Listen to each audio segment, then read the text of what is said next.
And there again, the ACC players all wearing the American flag, so even as they play basketball, some of the thoughts are with the people over there. They absolutely are.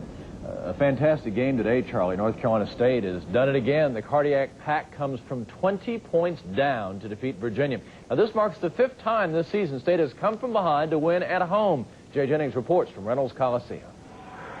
Another classic at Reynolds Coliseum. First half, the Wahoos waxed the Pack. Kenny Turner scores 19 of his 25 before the break. John Crotty cans key shots, and Virginia takes a 15-point lead to the hat. Hang on to your hats, Pack fans. It gets worse. When Crotty hits here, the Cavs lead by 20. But suddenly, Rodney Monroe hits a 3.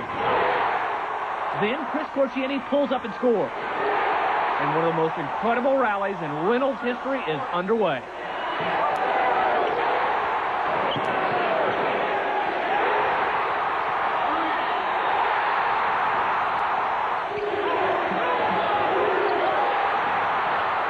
Monroe is absolutely unconscious. Rodney outscores Virginia by himself in the second half. There is no way the Pack will lose. We came out the second half, and it was just unbelievable. You know, it was like a freight train that, couldn't be stopped. We have great three-point shooters on this team, and this team has a lot of heart, so no one ever gives up. The Wolfpack remains unbeatable at Reynolds. NC State 83, Virginia 76. Jay Jennings, Action Sports Saturday. Incredible, and when you say incredible, you know who was behind it. The magician. Yes, you got it, Mr. Monroe. With 2 home games remaining, NC State has yet to taste defeat in front of the home folks. But what Virginia was brewing was an unpleasant second-half aroma. That's when the Pack got fired up and put the Cavs on ice, 83-76. More on a thrilling comeback from WTVD's Dwayne Vallon. This is a tale of 2 teams, both called to North Carolina State. Team 1 played terribly in the first half against Virginia. Led by the trio of Kenny Turner, Bryant Stith, and John Crotty, the visiting Cavaliers appeared in complete control. The Wolfpack appeared lost. By halftime, Virginia's lead was 15 points by a 47-32 count. What transpired in this locker room at halftime? Coach Robinson, really laid into us, and he got our motors running, for the second half. It wasn't a pleasant halftime speech, and that's probably the angriest that our team has seen Coach Robinson all year. Robinson's spirited message got through. After the Cavs built the lead to 20 in the opening minute of the second half, that aforementioned second team showed up.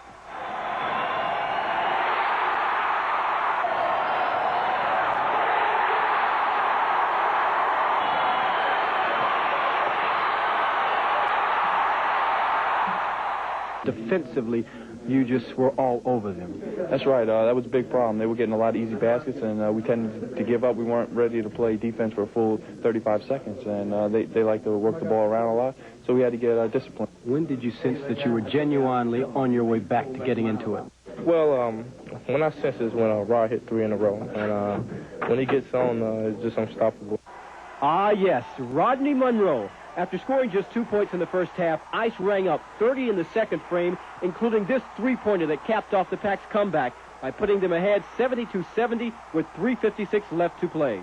I didn't take many shots in the first half, and, no one really played that well in the first half. But, I knew once we get together in the second half that things would go our way.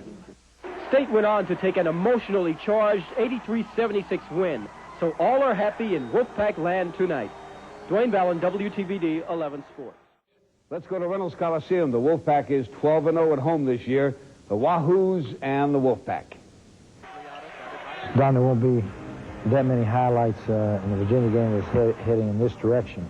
Early, most of the highlights were down on Virginia's end offensively in front of our bench. We just were not in sync. We hit a 3 or 2. Chris did there. We got some penetration a couple times effectively, but overall, it wasn't not any single person. It was just a team. We just were not in sync, as I said. Well, you saw that graphic right there, 52-32, 16 minutes to go. 16 minutes to go in the game, and what an unbelievable comeback. Chris takes over on the offense, and we start getting the ball to people. A nice tap in there. The Rodney Monroe show begins, as we'll see as this progresses. There's a gutty move by Chris. Just powered it in there. And here we go. He just caught on fire and couldn't miss. Great block I believe it's also, Coach, the first time that he has ever scored 30 against Virginia in his career. Picked the right time to do it. We got him most of them in a half. There was a real nice following by Kevin. Beautiful pass inside to Kevin. We missed the easy shot. Ended up getting through. Good relay pass there by Bryant. Tommy puts it down. Kept the ball alive. Great pass there, just sort of a blind pass. Big play. Frozen rope. Another strong move on the baseline by Rodney. There's some of his fans from Hagerstown down enjoying the game. Can't get squared up there. When he gets squared up to the basket, beautiful pass inside to Tommy. Kane was in there, but Kevin was there to make sure it stayed in. Squared up, zip. Young shooters out there watching. Well, this was a clutch three here. He went off that screen really well, and that was Crotty, 19 for the game. That was a big shot. The young shooters wanting to learn how to shoot the basketball. Rodney Monroe is a great person to watch. It wasn't bad there either by Brian Fagans. Incidentally, Chris had 8 assists on the game, so he is too shy of breaking the NC2A mark, and that will probably come against Tennessee. Here we are on the line, Coach. We were warm from the line.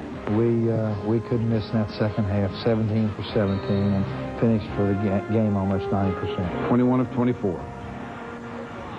And it just wasn't meant to be for either Rodney or Chris to break the record at home. They both came real close in close games, but the important thing is both records will be broken. One already has, and the other just a little ways away. Well, Chris swings the ball up in the air. The coaches shake hands. The final numbers, 83-76 in favor of the Wolfpack. Here's the game summary.